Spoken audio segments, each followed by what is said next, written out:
আমার একটা ছোট ভাই ছিল। সে ক্লাস ষষ্ঠ শ্রেণীতে পড়ে। সে আমাকে প্রায় বলতো, আপু আমি তোমাকে বিয়ে করতে চাই।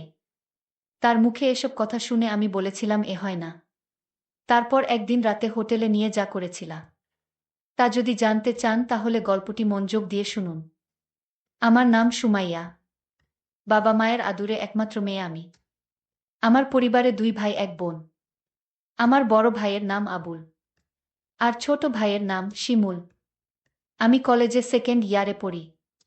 আমার বয়স ২০ বছর। আমার লাইফ আর ১০টা মেয়ের মতো স্বাভাবিক না। অনেকেই বাজে মন্তব্য করতে পারেন। কিভাবে বিচার করবেন সেটা আপনাদের ইচ্ছা।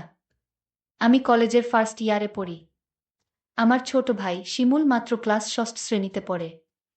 শিমুলকে আমি ছোটবেলা থেকে অনেক স্নেহ করতাম।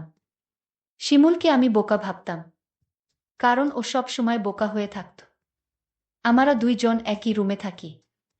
শিমুল ভূতের গল্প পছন্দ করে। শিমুল যখন ছোট ছিল তখন আমি ওকে ভূতের গল্প পড়ে শোনাতাম। শিমুল ভূত এবং ভূতের গল্প ভয় পায়। শিমুলকে যখন ভূতের গল্প শোনাতাম তখন গল্প শুনে ভীষণ ভয় পেত, কিন্তু তারপরেও গল্পগুলো শুনত। কলেজে উঠার পর আমার মনটা সবসময় অস্থির হয়ে থাকত। কলেজের ছেলেগুলো সবসময় আমার পেছনে লেগে থাকত।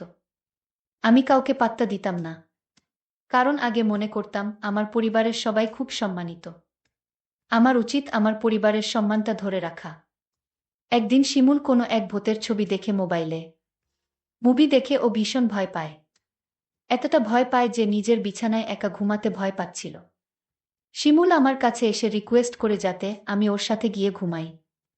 আমি প্রথমে ওকে নিয়ে খুব হাসাহাসি করি, কিন্তু আমি দেখি ও সত্যিই ভয় পেয়েছে। কিছুতেই একা ঘুমাতে যাবে না। কিছু উপায় না পেয়ে আমি ওর সাথে শুতে গেলাম। আমার উদ্দেশ্য ছিল এই যে শিমুল ঘুমিয়ে পড়লে আমি নিজের বিছানায় ফিরে আসব। অনেকক্ষণ হয়ে গেলে আমি ভাবলাম শিমুল ঘুমিয়ে পড়েছে। নিঃশব্দে ওর বিছানায় ছেড়ে নিজের বিছানায় চলে এলাম। কিছুক্ষণ পর শিমুল ঘুম থেকে উঠে বসে। আমি দৌড়ে নিজের বিছানায় ছেড়ে ওর কাছে গেলাম। ও ভয়ে চিৎকার করছে। আমি শিমুলকে বললাম, কি হয়েছে তোর? শিমুল বলল, আপু তুমি আমাকে রেখে অন্য রুমে চলে গেলে কেন? আমি একা একা থাকতে ভয় পাই। তাছাড়া আমি ভূতকে বেশি ভয় পাই। ও কান্না করা শুরু করছে। আমি শিমুলকে সান্ত্বনা দিয়ে বললাম, লক্ষ্মী ভাই আমার, তুই আর কাঁদিস না। আমি কথা দিলাম কাল থেকে তুই আমার রুমে একসাথে ঘুমাবি। সত্যি বলছো আপু, কাল থেকে আমি তোমার রুমে ঘুমাবো? হ্যাঁ সত্যি বলছি। আমার ভাই একা একা রুমে ভয় পেয়ে কষ্ট পাবে, এটা আমি চাই না। আমি বুঝতে পারলাম ও ভীষণ ভয় পেয়ে আছে। আমি কোনো উপায় দেখলাম না। শিমুলের পাশে শুয়ে পড়লাম। শিমুল কিছুক্ষণ পরে ও চিৎকার মেরে উঠল। আমি বললাম, কি হয়েছে শিমুল? শিমুল বলল, আপু আমি ভূতের স্বপ্ন দেখেছি। শিমুল তখন ভয় পেয়ে গেল। আমি বললাম, আমি তো তোর পাশে আছি। শিমুলকে আমি যতখানি বোকা ভেবেছিলাম আসলে সে ততখানি বোকা না। এখন থেকে প্রতি রাতে শিমুল আমার রুমে ঘুমায়। একদিন রাতে শিমুল আমাকে এমন একটা কথা বলল যা শোনার পর আমার দম বন্ধ হয়ে আসছিল। ও আমাকে বলল, আপু তুমি অনেক সুন্দর। আপু আমি তোমাকে বিয়ে করতে চাই।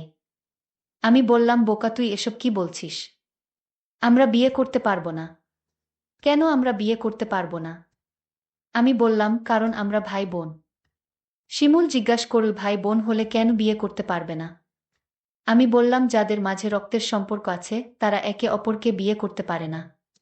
ধর্মে নিষেধ আছে, না মানলে পাপ হয়। শিমুল বলল, নবী আদমের যুগে তো তারা বিয়ে করেছিল। শিমুলের কথা শুনে চমকে উঠি। শিমুলকে জিজ্ঞাসা করি, কে ওকে বলেছে এসব? শিমুল বলল, ওকে কেউ বলেনি। ও নিজে অন্য একজনের কাছ থেকে জেনেছে। শিমুল আমায় বলল, আপু যদি বিয়ে করতে না পারো তাহলে আমি তোমার কাছে একটা কিছু চাইব। আমি বলেছিলাম, কি চাইবি বল। আমার কাছে থাকলে অবশ্যই তোকে দিব। শিমুল বলল, আপু আছে তোমার কাছে, তুমি প্রমিস করো দিবে। আর যদি তোমার কাছে না থাকে তাহলে আমার কোনো আপত্তি নাই। আপু আরও একটি কথা বলতে চাই তোমায়, তুমি কি জানো?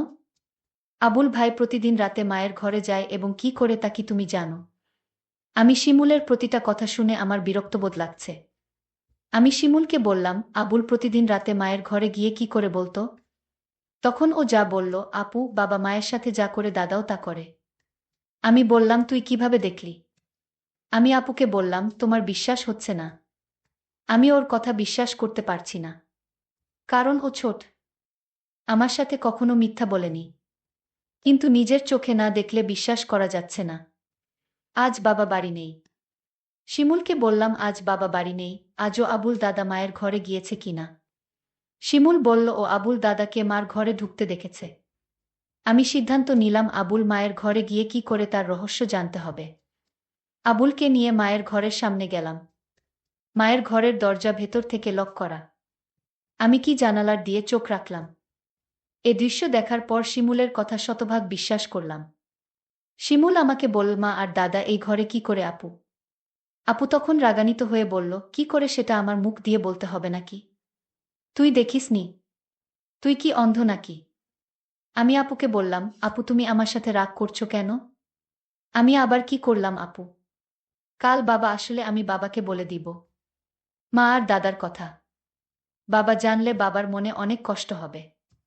আমাদের সুন্দর পরিবারটা নষ্ট হয়ে যাবে। আমাকে এই পরিবার বাঁচাতে হবে। আমি শিমুলকে ঘরে নিয়ে আসলাম। শিমুলকে বললাম, আমাদের পরিবার একটা সম্মানিত পরিবার। আমাদের ঘরের কথা বাহিরের মানুষ জানলে আমাদের সম্মান নষ্ট হয়ে যাবে। ঠিক আছে আপু, আমি বাবাকে কিছু বলবো না। শুধু তুমি যদি আমার একটা কথা রাখো, আমি আমার পরিবারকে বাঁচাতে। আমি শিমুলকে বললাম, তুই বল তোর মনের কথা, আমি রাখব। শিমুল তখন আমায় জিজ্ঞাসা করল, সবাই পারলে আমরা কেন পারব না? কি করতে হবে সেটা বলবি তো? আমি বললাম, আপু তোমার কাছে একটা রাত ধার চাই। তুমি কি দিবে? আপু বলল, রাতে আবার কি করবি? যা বলবি ঘুরিয়ে না বলে সোজা বলে ফেল। আমার ছোট ভাই তখন বলল, আপু দাদা আর মা যা করে আমরা তাই করব। শিমুল, তোর কি মাথা ঠিক আছে?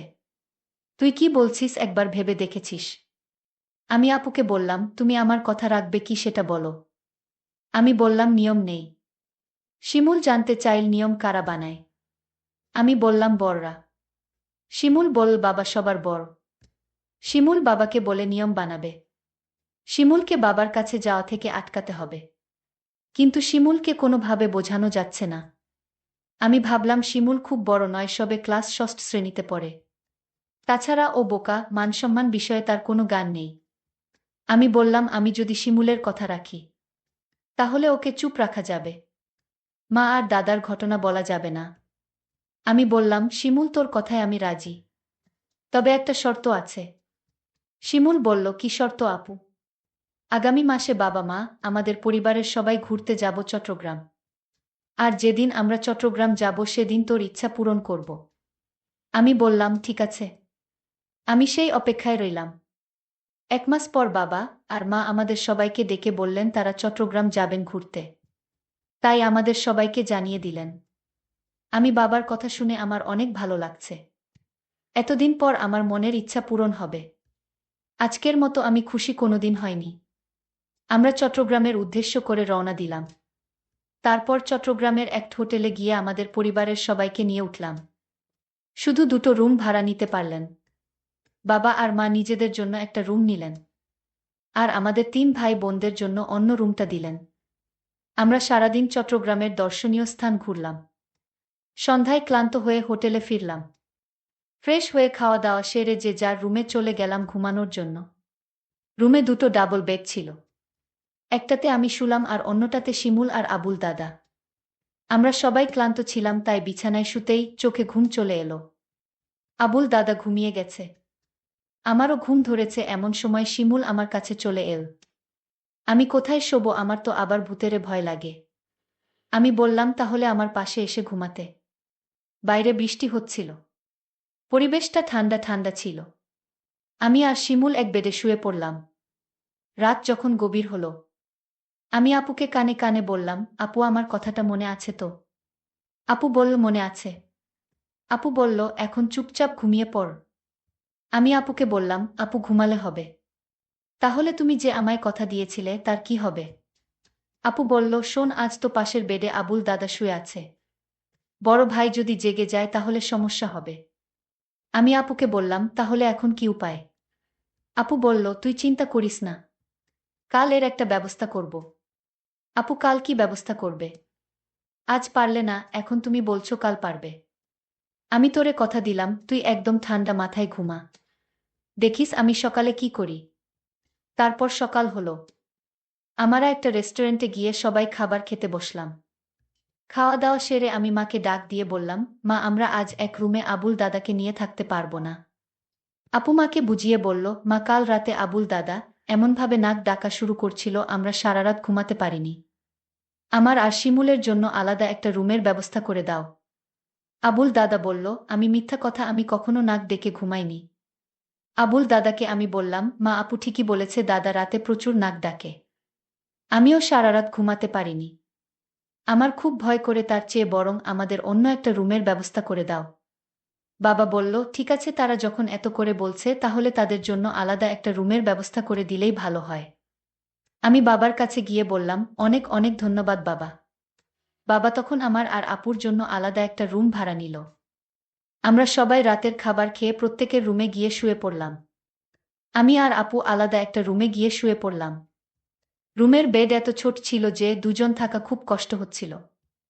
হঠাৎ দেখলাম আপু ঘুমিয়ে গেল। আমি আপুকে ডাক দিয়ে বললাম, এই আপু তুমি ঘুমিয়ে গেলে। আমি আপুকে জোরে জোরে ডাকতে লাগলাম।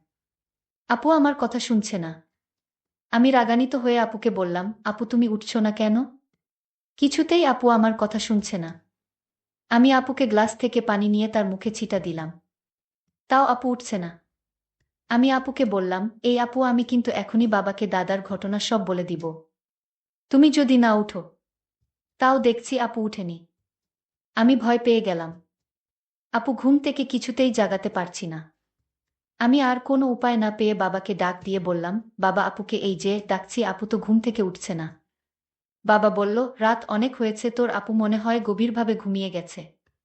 যা তুই শুয়ে পড়। সকাল হলে ডাকতে হবে না, এমনিতেই উঠে যাবে। আমি বাবাকে বললাম, বাবা তুমি বিষয়টা বুঝতে পারছো না। আমি আপুকে পানি ছিটা দিলাম তাও তো উঠছে না। মা তখন আমায় বলল, তুই কি বলছিস? মা তখন আমার সাথে আপুর রুমে আসলো। মা আপুকে ডাক দিল। কোনো সাড়া নেই। মা তখন চিৎকার করে উঠল। মা কান্না করা শুরু করে দিল। আমার মেয়ে আর বেঁচে নাই। ঘুমের ঘরে মরে গেছে। আমার কি সর্বনাশ হয়েছে। সবাই রুমে আসলো আর চিৎকার করে কান্না করতে লাগলো। কিন্তু আমার মনে সন্দেহ হচ্ছিল না। না, আপু এভাবে মরতে পারে না। আমি এসব ভাবতে ভাবতে আপুর বিছানায় একটা চিঠি লক্ষ্য করলাম। চিঠিটা আমি খুলে পড়তে শুরু করলাম। চিঠিতে লেখা ছিল, শিমুল ভাই আমার, তুই আমাকে ক্ষমা করে দিস। আমি তোর কথা রাখতে পারিনি। কারণ দাদার ঘটনা দেখার পর থেকেই আমার মন থেকে বাঁচার ইচ্ছা চলে গেছে। সেদিনেই আমি সিদ্ধান্ত নেই, এই পরিবারে আমি বেঁচে থাকতে পারবো না। কারণ যেই পরিবারের সম্মান থাকে না, মায়ের কার্যকলাপ আমার কাছে ভালো লাগে না। আর তোকে আমি মিথ্যা আশা দিয়েছিলাম। কারণ আমি চেয়েছিলাম দাদা আর মায়ের বিষয়টা কেউ না জানুক। কিন্তু তুই বারবার আমায় বলছিলে তোর কথা যদি আমি না রাখি তাহলে দাদা আর মায়ের কথা তুই বাবার কাছে বলে দিবি। আর আমি কোনো পাপ করতে চাইনি। তার চেয়ে বরং আমি উপারে চলে যাই। তুই যদি সত্যি তোর আপুকে পরকালে ভালো রাখতে চাস তাহলে দাদা আর মায়ের কথা কিছুতেই বাবাকে বলিস না। আমি আপুর চিঠির লেখা পড়ে আমি চিৎকার করে কান্না করছি আর বলছি, আপু তুমি একবার উঠে আসো, আমি আর কোনোদিন তোমাকে কিছু বলবো না। তাও তুমি উঠে আও। কিন্তু মানুষ মরে গেলে কি আর জীবিত হয়? প্রিয় বন্ধুরা, আজকের গল্পটি কেমন লাগলো তা কমেন্ট করে জানাবেন। ধন্যবাদ।